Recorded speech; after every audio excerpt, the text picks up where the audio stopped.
Authentique et humaine, elle parle avec franchise.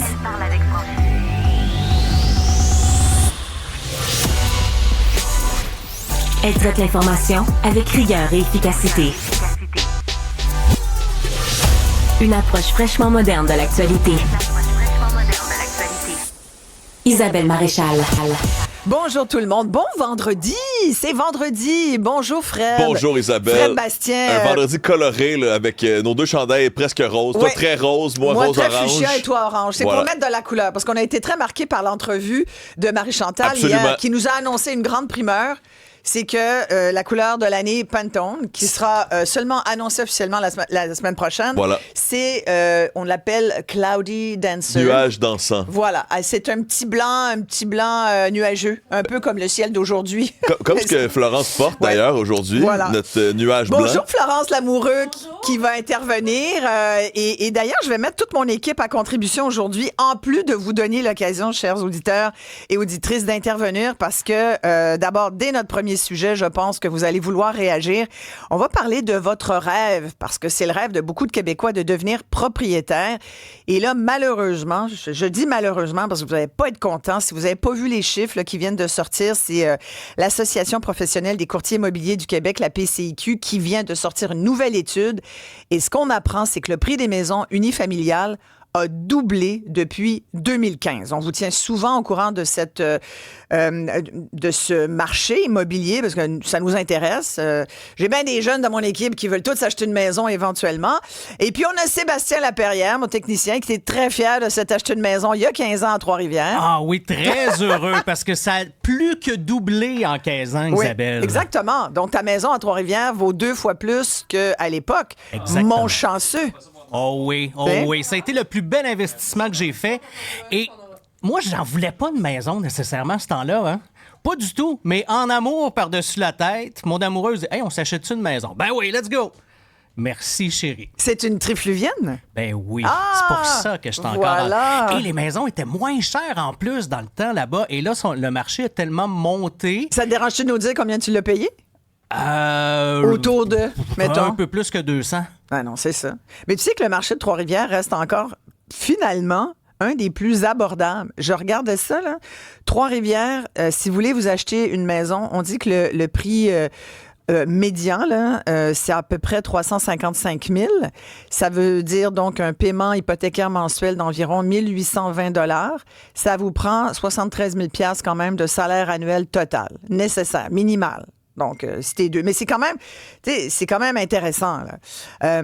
C'est encore un marché accessible. Tu sais, t'es deux, tu fais 40 000, tu peux y arriver. J'admire aussi Seb qui fait tous les jours Trois-Rivières, Montréal pour venir faire notre émission de radio. Idéalement, tu travailles pas à Montréal quand même. C'est quelque chose. C'est le gars qui reste à Belleuil quand même. C'est moins loin, Seb, essaye pas quand même. On a des invités à vous présenter également là-dessus. Jean Héroldi est courtier immobilier. Le Jean Héroldi. Eh bien oui, que vous connaissez. Jean, comment vas-tu? C'est souvent la question que je me fais poser. Est-ce que c'est là? Est-ce que c'est là? Il y en a juste un, effectivement. Oui, mon Dieu, t'es donc bien bronzé. J'arrive de vacances. C'est vrai? Ouais. Fait que ça va bien pour les courtiers immobiliers anciens designers. Ben, ça va bien, mais il faut prendre des vacances parce que courtier immobilier, on travaille pas 24 heures sur 24, mais l'horaire, c'est l'horaire du client, c'est pas notre horaire à nous. Mais disons que le marché est de votre bord, c'est ça qu'on va dire. Notre marché est de notre bord, mais tu sais, Isabelle, moi, je me rappelle dans les années 2000, quand je magasinais pour une maison à l'île des Sœurs. Oui. La maison qui était 350, 10 ans après valait 700, puis 10 ans après valait 1,5 million. Donc, de doubler aux 10 ans, c'est pas si rare quand on achète dans un secteur qui est en demande. Oui. C'était peut-être plus 20 ans, une certaine époque. Mais là, c'est 10. Ce qui est tu sais, dans les grands centres, ce qui est sur le bord de l'eau, tu sais, des endroits qu'on veut aller, c'est pour ça que les gens s'éloignent. Tu sais, moi, j'achète avec des clients des plex à Shawinigan. Ouais. Ça, c'est accessible puis ça fonctionne. Mais des plex maintenant à Montréal, fait que toi, tu dis, Jean, que t'es pas étonné de voir ça, que c'est tout à fait Puis quand j'achète pour un client, j'espère qu'en 10 ans, sa maison va doubler. Oui, c'est ça que tu lui dis. Mais tu sais, c'est difficile. C'est difficile pour les gens qui veulent embarquer dans le train. C'est ça qui est difficile. Quand tu es déjà dans le train, tu vends, tu rachètes, ça va. Mais quand tu n'es pas dans le train puis sauter dedans, ça, c'est difficile. Et c'est de ça dont on parle beaucoup, là, les premiers acheteurs. Tu as déjà des commentaires, C'est justement, Fred? c'est ce qu'Alex de Montréal dit. On a l'impression que si on n'a pas acheté avant 2020, on a raté le train. Il y a vraiment eu une augmentation dans les 5 dernières années qui est marquée, puis c'est ce qu'Alex ressent ici. Là. On va revenir, bien sûr, en détail avec toi, Jean, sur comment bénéficier, s'il y a encore des affaires à faire. On va parler aussi des régions, parce que on parlait du marché de Trois-Rivières. Il y a d'autres marchés, tu vas en parler, qui sont un petit peu plus abordables. Mais je voulais qu'on parle aussi à quelqu'un qui s'occupe de financement, un courtier hypothécaire chez JA Hypothèque. C'est Pierre-Charles Jolicoeur, que vous suivez sans doute sur les réseaux sociaux. Bonjour, Pierre-Charles. Très connu sous le nom de PC Jolicoeur. PC Jolicoeur. Voilà. Ravi de t'avoir à l'émission. Quand tu vois ça, là, que le prix des maisons unifamiliales, donc on parle pas des condos, là, mais que le prix a doublé. Jean Héroldi nous dit, ouais, mais en 10 ans, il faut s'attendre à ça. En même temps, au niveau du financement, qu'est-ce que tu vois là, comme courtier hypothécaire, toi, en ce moment? Ben, ce qu'on remarque généralement, ce qui vient vraiment le plus pénalisant pour les gens, c'est l'accumulation de la mise de fonds, ce qui est vraiment problématique parce que on a une vidéo qui s'en vient justement qui va expliquer la différence entre les années 90 puis 2025. L'impact du paiement hypothécaire en fonction du ratio salarial est quand même similaire. Parce que dans les années 90, par exemple, tu payais peut-être ta maison 100 000, mais les taux d'intérêt étaient à peu près 13 %. C'est sûr que tu n'avais pas besoin d'accumuler autant de mise de fonds. Puis le paiement hypothécaire représentait quand même également d'un revenu ménage qui était d'à peu près 50 000 à ce moment-là. À cette heure, c'était à peu près 115. Représentait à peu près 50 000. Ça représentait en termes de pourcentage à peu près 25 % du revenu. Juste le paiement hypothécaire. Pas les taxes, pas rien à côté. Puis après ça, c'est dans les années 90. Excuse-moi, c'est dans les années 90. Ça représentait 25 % du revenu d'un ménage. Exactement. Puis après ça, on a eu, plus que les années ont avancé, jusqu'à 2000, mais les taux d'intérêt ont descendu à peu près à 7 %. Les propriétés avaient, mais pas si pire que ça. Puis plus qu'on approchait vers 2010, le taux moyen était à peu près de 5 % qui faisait en sorte que le paiement hypothécaire d'un ménage représentait à peu près 15 %. Fait qu'on a vu que ça a passé de 25 % du revenu ménage pour le paiement hypothécaire à 15 %. Puis, en date d'aujourd'hui, on est revenu à peu près à 25 % du revenu ménage depuis la COVID. Parce que la différence, c'est que oui, les propriétés valent 450, 500, 600 000, mais les taux d'intérêt sont plus bas. Ce qui a vraiment impacté, c'est l'accumulation de la mise de fonds, qu'avant, tu pouvais acheter sans mise de fonds pratiquement ou vraiment aucune mise de fonds, puis le coût de la vie à côté. Fait que je pense que ce qui fait vraiment mal, oui, il y a l'inflation de la propriété, mais il y a tous les à côté sur l'accumulation pour pouvoir acheter qui est rendu beaucoup plus complexe qu'avant. Voilà. Nos numéros, d'ailleurs, pour nous joindre et témoigner là-dessus, si vous êtes en voie de vous en acheter une propriété, si vous cherchez, si vous avez des jeunes à la maison, si vous êtes un jeune qui essaye de se trouver quelque chose d'abordable, n'hésitez pas. 1-877-827-2346, 187 Cube Radio. On veut avoir vos témoignages, ceux qui trouvent ça difficile aussi, parce que là, j'ai Mike de Québec qui dit, moi, on les entend tous, là, ces histoires-là. J'ai payé 62 000 il y a 30 ans, maintenant, elle vaut 250 000. Bon investissement. Il y a Claude de Mont-Saint-Grégoire qui dit, j'ai bâti ma maison moi-même en 87 pour 50 000. Elle est maintenant évaluée à 552 au municipal. Alors, c'est sûr que j'ai l'impression qu'il y a aussi une frange de la jeunesse qui regarde ça avec un peu de jalousie, mais faut pas non plus regarder seulement le passé. Faut essayer d'imaginer un futur différent, mais peut-être meilleur aussi. Oui, effectivement. Mais c'est sûr qu'il y a eu un contexte, là, Jean. Puis essayer d'embarquer le plus vite possible. Tu sais, moi, je me rappelle, début des années 2000, je m'étais acheté un condo sur le plateau. C'était la folie. J'ai payé 99 000. Pour moi, qui était énorme. Je me demandais comment j'allais faire pour payer ça. 11 mois après, un an, j'ai vendu 174 000 dans ce temps-là. Donc, le profit, puis ça s'est revendu 231. Aujourd'hui, ça vaut probablement un demi-million pour un appartement qui était quand même assez ordinaire. Mais c'est d'embarquer le plus vite possible, mais d'être capable, avec de l'aide, c'est du love money. C'est ça, il faut trouver à quelque part les sous. Puis c'est sûr que les maisons unifamiliales à Montréal, il n'y en a pas tant. Donc, c'est l'offre et la demande. Les gens âgés veulent rester le plus longtemps possible dans leur maison. Il y a moins de maisons sur le marché. Donc, tout ça, ça fait augmenter les maisons. Dans les condos, c'est une toute autre histoire. Par contre, présentement, sur l'île de Montréal, les condos se vendent même souvent en bas d'évaluation municipale parce qu'il y a trop de condos. T'sais, on dit manque d'appartements à prix abordable, mais des condos à prix non abordable, ça déborde partout. Il y en a, écoute, je voyais là, des condos qui valent le prix d'une maison unifamiliale. Oui, puis beaucoup de développements qui ont été cancellés parce que ça se vendait plus. Donc, c'est vraiment le marché qui est peut-être un peu déséquilibré présentement. En ce moment, hein? on va y revenir. Mais PC, quand tu vois ça, tu sais, on parle de la difficulté. Puis tu disais, bon, dans les années 90, ça nous prenait 25 On a été aidés pendant quelques années. Là, c'est autour de 2000, tu disais, 2010. Ben, 2008, il y a eu quand même la crise. Ouais. 2015, là c'était avantageux, ça avait baissé, le rapport hypothèque, mise de fonds. Mais là, prix de propriété, mise de fonds. Mais là, c'est revenu. Et quand on dit que le prix des maisons a doublé depuis les 10 dernières années, il faut aussi considérer, puis je pense que les travailleurs le sentent bien, puis nos auditeurs peuvent en témoigner, c'est que nos salaires n'ont pas doublé, tu comprends? Non, c'est ça le problème. Fait que, tu sais, puis je regarde pour les travailleurs les plus chanceux, on parle d'augmentation de 15 à 25 Ça, je dis, c'est les plus chanceux. Tu sais, il y en a, ils n'ont pas tant augmenté. C'est pas tout le monde qui a eu une indexation, tu comprends? Tu t'en montres, ça? C'est mon ordi ou c'est mon autre montre? Il y a quelque chose qui sonne. Mais tu sais, c'est comme... C'est fou quand tu y penses, le PC. Oui, 100%. C'est vraiment ce qui est le défi, c'est premièrement acheter célibataire, c'est rendu vraiment, vraiment difficile parce qu'à cette heure, pour qualifier, ça prend absolument un ménage dans la grande majorité des cas. Fait qu'il faut devenir de plus en plus, on peut dire, créatif ou supporter. Quand on sait qu'on a des problèmes, je pense que ce qui est important de déterminer, c'est que chaque ménage va avoir des challenges différents au niveau de l'achat. C'est de déterminer, OK, est-ce qu'en fonction du secteur que je veux, c'est réaliste? Est-ce que je dois m'éloigner? Parce que ce que vous disiez tantôt, c'est 100% vrai. Il reste des secteurs qui sont abordables, mais faut accepter le fait que c'est la nouvelle réalité, parce que des fois, il y a des gens aussi qui se disent, good, mais je vais attendre que ça redescende. Mais un petit peu comme que vous disiez tantôt, le marché, la demande, je pense pas qu'elle ralentit, surtout au niveau unifamilial. Fait que c'est de s'adapter à la réalité. Puis par la suite, de venir cibler. Mon problème, c'est l'accumulation de ma mise de fonds. Est-ce que c'est mon revenu qui est problématique? Puis qu'est-ce que je fais? Est-ce que je dois embarquer un parent? Est-ce qu'un parent doit m'aider monétairement pour l'acheter? Parce que comme que vous dites, un coup que tu as la première propriété, généralement, tu vas être correct. Il faut juste que tu t'assures d'être capable d'y arriver. Puis veux pas aussi, d'être discipliné, c'est quelque chose qui est difficile. Puis c'est la raison pour laquelle que dans l'article qui est sorti, ça l'explique que d'accumuler une mise de fonds, c'est vraiment rendu plus long, ça peut prendre jusqu'à 10 ans. Fait que si en plus de ça, au travers de ça, le coût de la vie augmente, puis tu décides d'aller trop dans un restaurant à gauche, à droite, c'est pas long que ça peut devenir complètement inaccessible. Fait que la discipline de cibler son besoin puis son secteur, ça va être hyper important. Exact. Merci, PC. On a justement Jacob qui écrit, hein, Fred? Oui, effectivement, mais Jacob qui a 24 ans, mais aussi pour faire suite à ce que PC dit, il y a aussi des gens qui disent exactement ça. Tu sais, quelqu'un qui a commencé à travailler avait 16 ans pour accumuler de l'argent, dès 7 heures se levait. Il dit aujourd'hui, les jeunes commencent à travailler à 30 ans, restent chez leurs parents, pensent pouvoir acheter une maison à 800 000.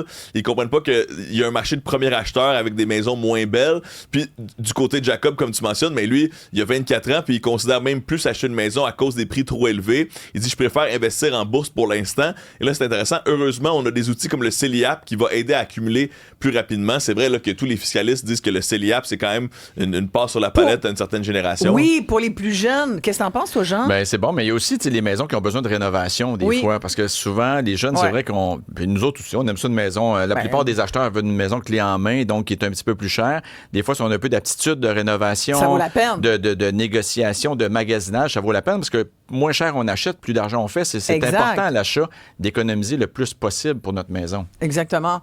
Tu en vois, PC, là, des jeunes, justement, là, autour de toi là, qui font le choix soit de se serrer la ceinture pour économiser, ou comme Jacob, qui disent, bon, ben moi, je tire un trait sur le marché immobilier, ça a juste pas d'allure. Je vais plutôt investir dans d'autres choses.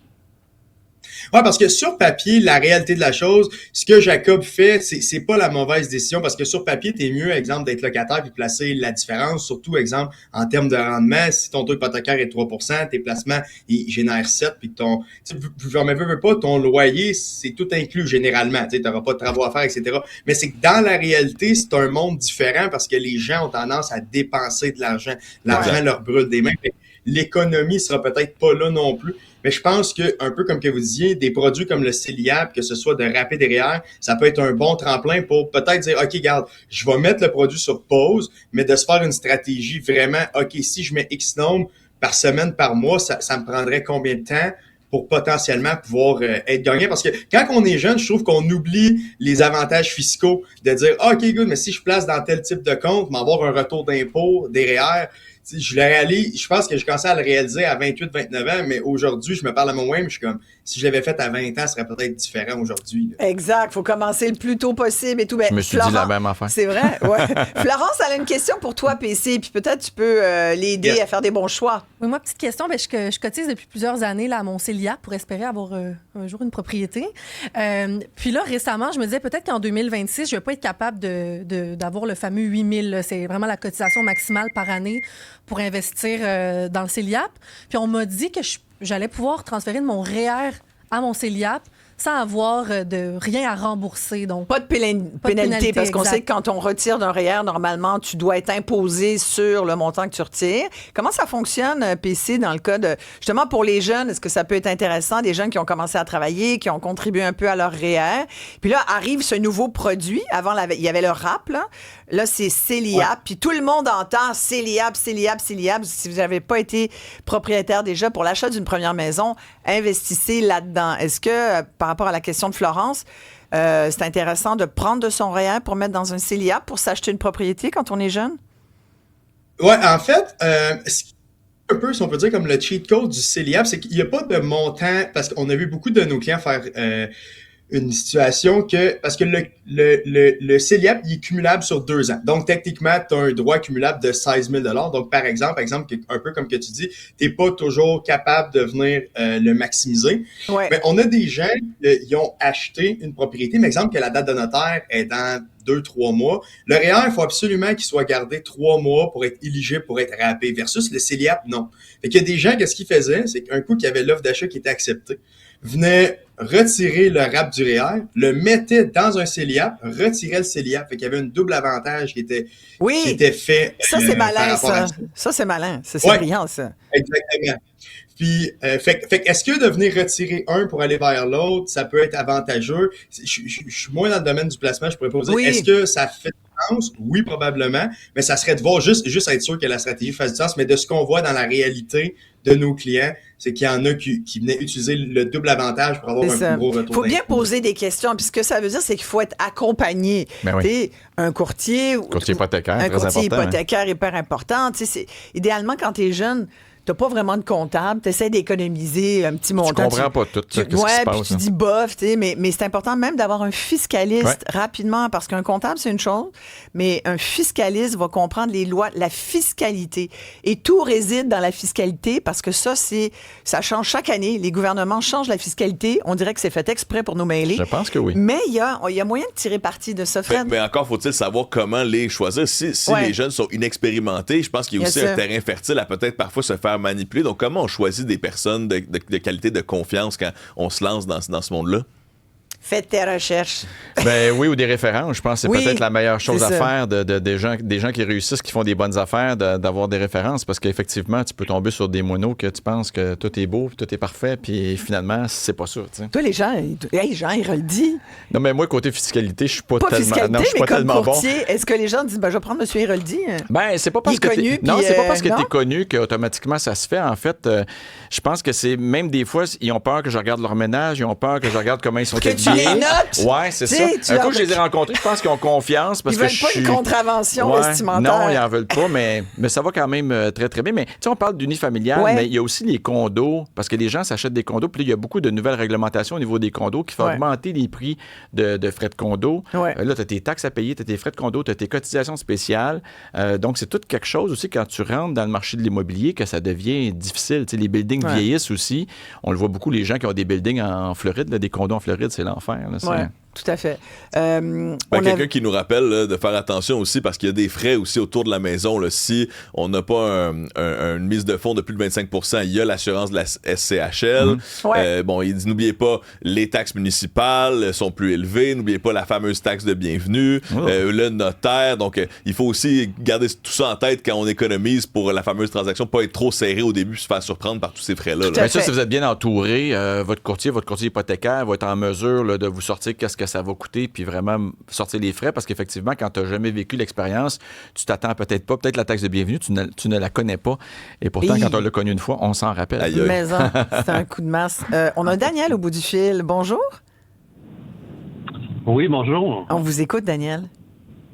Oui, moi, en 2002, j'ai acheté un duplex avec un autre couple. Donc, on était 2 couples qu'on a acheté un duplex.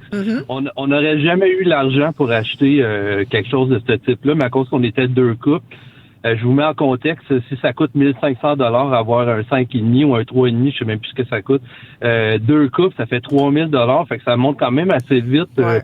Puis il y a des bâtiments qui se vendent à occupation double, donc ou triple, ça arrive, il y en a parfois sur le marché. Alors pour moi, ça a été le déclencheur qui a fait que j'ai pu accéder à la propriété comme ça.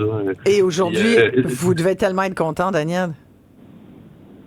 Madame, je suis rendu à ma 3e maison. C'est vraiment pas mon emploi qui a fait que ma condition de vie s'est améliorée. C'est l'achat de ma première maison que j'ai. Puis on perd 100% du loyer. C'est de l'argent qu'on pitche par les fenêtres. Donc, si ça se passe pas bien avec l'autre couple, t'allais déjà perdre ton argent. Je pense que tu peux vraiment pas perdre. Là, vous venez de dire quelque chose qu'on n'entend pas souvent, Daniel. Vous venez de dire, moi, c'est pas mon revenu d'emploi. C'est pas ma job qui a fait en sorte que je vive bien ou que je puisse avoir une retraite. Là, j'extrapole un peu parce que j'imagine que ça vous assure une certaine retraite. C'est vraiment le fait d'avoir été propriétaire. Et c'est pour ça que quand on voit les gens, c'est bien ce que vous dites, Daniel. Là. C'est le meilleur placement qu'on pourrait pas faire parce que je connais pas de REER dans lequel on peut habiter. C'est bien dit. Mon Dieu, vous avez des bonnes... vous sortez que des bonnes phrases. Non, puis on le voit souvent, c'est quand les gens prennent... Il a raison. Ben oui, puis quand les gens prennent de l'âge, on se rend compte, parce qu'une personne qui prend de l'âge, qui prend sa retraite, qui n'a pas de propriété versus une qui a une propriété, le confort de vie est complètement différent. Oui, exactement. Donc, vous avez vous avez eu 3 propriétés, vous avez fait des effets de levier pour en avoir plusieurs, c'est ça? Donc, j'imagine que, je sais pas si vous étiez syndiqué à prestations déterminées, on en a parlé beaucoup dans l'actualité et à cette émission, mais vous, c'est vous qui payez toute votre retraite, comme moi, là, genre? Oui, j'ai jamais eu des emplois super payant, mais la première maison que j'ai achetée m'a fait faire énormément d'argent. Puis je pense que quand on s'embarque là-dedans, faut prévoir au moins 10 ans. Là, si on veut vendre après 2-3 ans, on n'est pas sérieux. Non, c'est sûr. Non, pas avant 5 ans, c'est sûr. Ouais. Hey, merci, Daniel. Merci beaucoup. Mais ça, on n'entend pas souvent ça, mais c'est vrai. Puis souvent, il y a des gens qui vont dire, un peu comme nous le disait tout à l'heure, PC donnait l'exemple de jeunes clients qui dit, je pense que c'est Jacob qui disait que lui préfère investir en bourse. Investir en bourse. PPC réagissait là-dessus. Ouais. Mais... Moi, j'ai toujours trouvé que l'immobilier était plus... Mais ça dépend comment t'es. Tu sais, si tu veux avoir un plex, mais tu veux pas de trouble, tu vois que personne t'appelle, peut-être t'es mieux de mettre ça à la bourse. Tu sais, ça dépend. Tu sais, si tu veux investir en temps aussi, parce qu'un plex, ça peut être payant. Là, oui, complètement. C'est vrai qu'il faut que tu travailles. À la retraite, mais il y a quelqu'un qui va peut-être t'appeler le 31 décembre pour dire « Hey, ma toilette est bouchée, je fais quoi? » Fait que tu sais, il y a des petites affaires comme ça, mais... C'est 2 types de personnalités, parce que la bourse, faut voir long terme, faut pas se laisser avoir par les mouvements hauts et bas, puis il faut avoir la discipline, comme disait PC, de l'investir pour vrai, de pas le dépenser parce qu'il est dans notre compte. Donc, c'est l'épargne forcée parfois qui peut aider à l'immobilier. Exactement. On va poursuivre sur le sujet, mais avant d'y aller, je veux donner la parole à Carole, qui a 65 ans. Carole, c'est bien ça. Et vous venez d'être nouvelle propriétaire. Racontez-nous ça. Oui. On vous écoute? Donc, oui. Je fais l'achat d'une maison. Présentement, je suis en logement, puis j'ai dit à mes enfants, moi, je veux pas mourir en regardant un stationnement. OK. Je veux voir du gazon. Fait que j'ai décidé là, de me lancer, de m'acheter une propriété. Puis j'avais là, ramassé là, pour rapide, j'ai pris mon fonds là, de la FTQ. Ouais. Donc j'avais ramassé, puis j'ai pris ça, puis c'est comme une aventure pour moi, mais seule, sans conjoint. Et vous avez acheté une maison. Et vous avez acheté dans quel marché, à quel endroit, dans quel coin? À Shawinigan, parce que j'ai de la famille qui est dans ce coin-là, donc j'ai acheté à Shawinigan. Et ça a été abordable, parce que vous avez pu vous payer, donc vous n'allez pas vous serrer la ceinture pendant 15 ans, là? Non, c'est le moyen. J'ai des petites rénovations à faire, mais non, les prix sont un petit peu moins élevés là-bas. Oui, effectivement. Hey, voyez-vous, vous êtes contente, là, Carole? Ah oui, je suis aux anges. Ah, mais super. Vous êtes enfin chez vous. Ouais. Oui. Merci beaucoup. Merci de nous écouter. Merci. Ça, c'est fabuleux. Et bon, c'est ça. Mais souvent, c'est ça. Il faut s'éloigner. Exact. Mais si on s'éloigne, on peut pas revenir. Tu sais, c'est comme... Ouais, c'est sûr. C'est comme, t'as une belle maison, mais toi, t'as une maison à Montréal, tu vends, tu vas avoir une super belle maison rendue à Shawinigan. Ouais. La journée où tu veux revenir, ben c'est sûr, c'est l'offre et la demande tout Mais le temps. peut-être qu'elle vient de là. Ça, c'est le bout Non, qui puis c'est un beau coin de toute façon. Tu sais, Complètement. t'as de la campagne, Complètement. Pierre-Charles Jolicoeur, Pierre-Charles va nous quitter, mais qu'est-ce que tu veux rajouter au témoignage de Carole? Ben, je pense que, justement, de pas... D'avoir une propriété, je pense que c'est quelque chose qui est beau, c'est un beau projet, puis c'est pas quelque chose qui est à abandonner, du sens que je trouve que de plus en plus, les gens ils ont longtemps critiqué d'avoir une propriété, que c'est pas un investissement, puis je suis pas tout à fait d'accord, parce que pour finir, nous, on fait énormément de dossiers, puis l'épargne, même si sur papier c'est beau, les gens ils ont de la misère à en avoir. Je pense qu'un peu comme tout ce qu'on a dit au travers de l'épisode, de serrer la ceinture, de mettre de l'argent, d'y croire que c'est toujours faisable. Ouais.